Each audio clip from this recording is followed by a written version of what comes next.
number one sign that it's time to let go is when a relationship consistently drains you instead of energizes you. Here's the reality.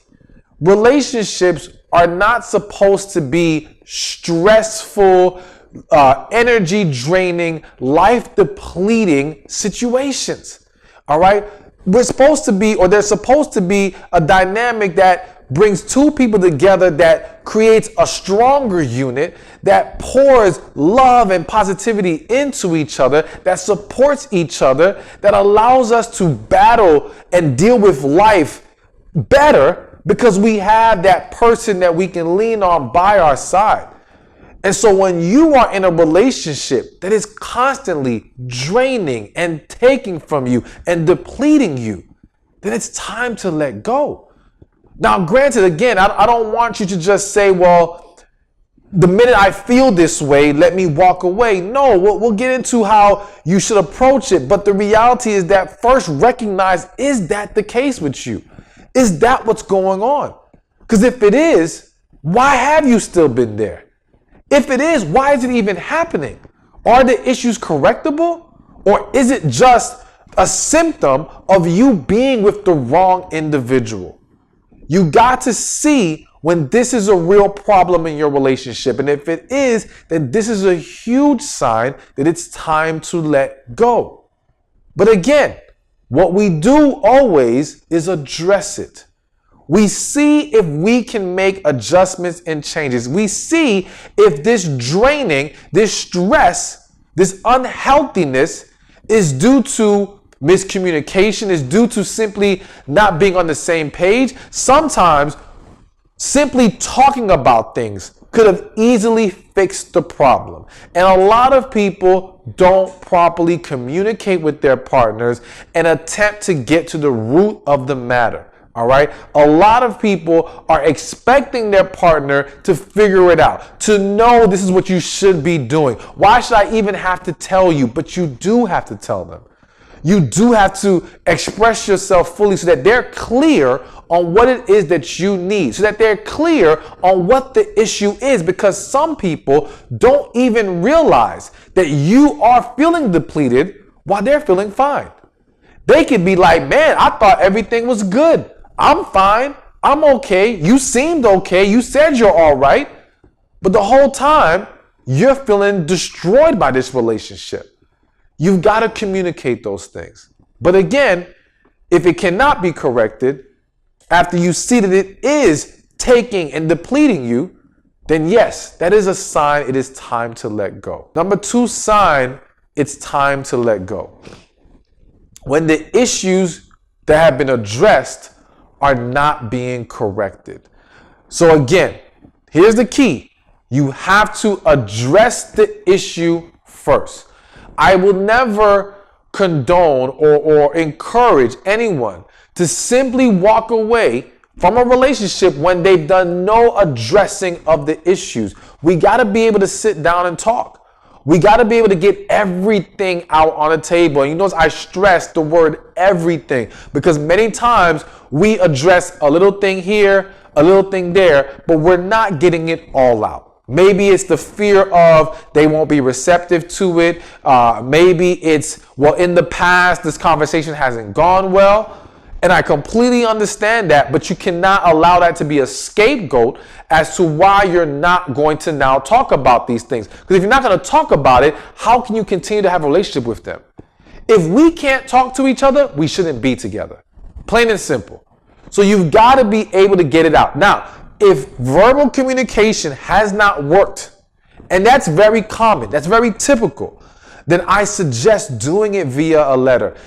It can be very hard to have healthy, productive conversations verbally because people can get defensive, people deflect. Sometimes you don't realize your tone and the energy that you're bringing to that conversation, so they're feeling attacked and they will get into defense mode. Therefore, the conversation goes nowhere. You guys see no progress. By putting it in a letter where you now can make sure your tone is appropriate, where you can make sure you get everything off your chest, and now they will have an opportunity to truly process what's being said, not listen or read to rebuttal, but read to understand first, and then they can respond. This increases the chances of productive communication. This increases the chances of you two being able to get on the same page and fully addressing things. And it also increases the chances of you clearly seeing if this person is willing to work with you on the issues. So consider doing it via a letter. But the bottom line is, once it has been addressed, if the behaviors are not being corrected, it's time to go. Or even worse, they're not even trying to make it work. Like it's one thing if you have a conversation and someone says, okay, I hear you out, I'm going to try. And then over time, you're noticing nothing's getting better, nothing's improving, and we have to come to the unfortunate conclusion that we got to let this go. But for some of you, you're bringing it to their attention, you're clearly communicating, and all they're doing is dismissing you. All they're doing is making excuses. They're not even willing to work on the issue. If they're not willing, then what kind of relationship can we have? It's dead at that point. It's going nowhere. So at that point, if we attempt to continue to stay in this relationship, we are enabling their bad behavior. We are saying to them that your unwillingness is acceptable, but it's not. You're not happy. It's only going to make things worse. And you're never going to see anything change because they see no consequence to their actions or their lack of actions.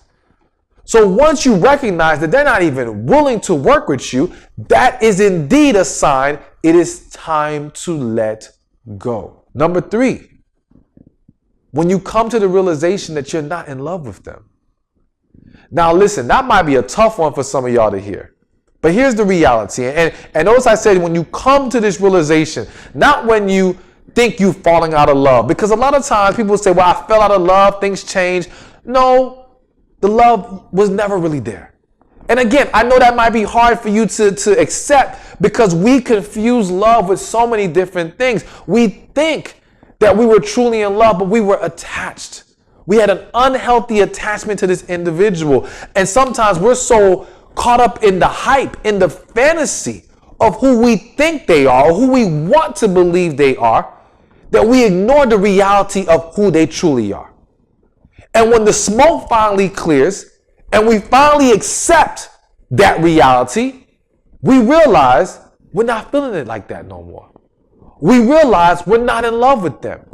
And the reality is you were never truly in love with them. You were holding on to the image you had in your head, not the reality they presented to you. But once you come to that realization, for whatever reason, then it's time to go. And the reason why is because once you have come to realize that you are not in love with this person, your ability to pour into them the way that they need is pretty much gone. And then their ability to do the same for you is pretty much out the window. And so now, what kind of relationship are we going to have if we don't feel like there is love between us? We're not going to be able to truly make this work. We can attempt to be robotic and say, okay, we're just going to stick together and just go through the motions. But what kind of relationship is that? It is very unhealthy, unfulfilling, and it has huge ramifications. Now, granted, I know for some of you might be thinking, well, we got kids. And I get it. Kids makes things much more difficult. But I tell you right now, the idea that we stay together for the kids is misguided because what hurts the kids more than anything is an unhealthy household. So many people who are adults right now were once children growing up in toxic households. Yes, we would love to see more two-parent households, but the goal is two-parent healthy households. If it's going to be toxic, if it's going to be unhappy, if it's going to give it a negative example of relationships and love, then it's going to do more damage to the children. Now, again, this is a very sensitive topic, and I know it won't be easy for everyone to understand and grasp this, but I'm telling you right now, as someone who has sat down with tons of people, because remember, I am an actual coach. I sit down, I've counseled tons of people. I've counseled tons of children or younger kids. And I'm telling you what I have seen firsthand, and I'm willing to bet any money. If you sat down and spoke to other therapists, counselors, the more damaging impact is the unhealthy, negative household, less than the actual separation. And more so than anything, what's really causing damage outside of the unhealthy household dynamic from the separation itself is the confusion of it. The kids are like, yo, 1 minute y'all told us you loved each other, and now you're saying you're getting a divorce. Now, I tried to leave divorce out of this, but it came out, so let's talk about it real quick. I understand that when I say it's time to let go and we're talking about divorce, these things can get a little more difficult. And I have a much more specific answer for those who are going through marriage. But whether it's divorce, whether it's you're in a long-term committed relationship and you're living together with the kids, whatever it is, it's the confusion of your separation that does the most damage, because you've been, unfortunately, lying to them all these years. You've been making them think everything was okay. And now they think one day I just woke up and it went downhill. When the kids are allowed to hear or understand the truth of the matter, that this was a deteriorating situation, that maybe you guys got together too soon, that maybe you guys weren't truly best for each other, whatever it is, it may be a hard pill to swallow for them, but now they can process things in a way that allows them to still have healthy relationships going forward, and for them to not internalize the issue. Because if I'm confused as a child while you two are separating, then I may start to think, is it me? Because you're not giving me the reality of this. So now I start looking for answers. I start internalizing the situation. And now the damage starts to compound and get worse for this individual, for this child. But ultimately, listen, the goal is healthy household. And so if it's not going to be a healthy household, we can't talk to each other, we're not correcting the issues, then there's no point in continuing. So when we come to the realization that we are not in love with each other, or one has come to the realization that they are not in love and they were never really in love, then there's really nothing we can do here. It's unfortunate, it's a sad situation, but it's what happens in so many cases. And you've got to accept, unless you really can tell me you think you can be all they need you to be despite realizing you're not in love with them, then there's no reason to continue. But again, even if you lie to yourself, and I don't say that disrespectfully, honestly, because if you try to convince yourself that you could do it, you are lying to yourself. You might keep it up for a little while, but at some point, it's going to fall off.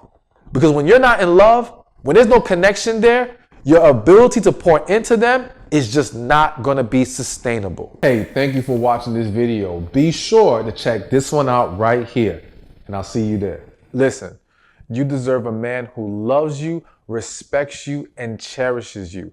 Do not settle for less. So please understand, if he does any of the things I'm going to mention in this video, it is time to let him go.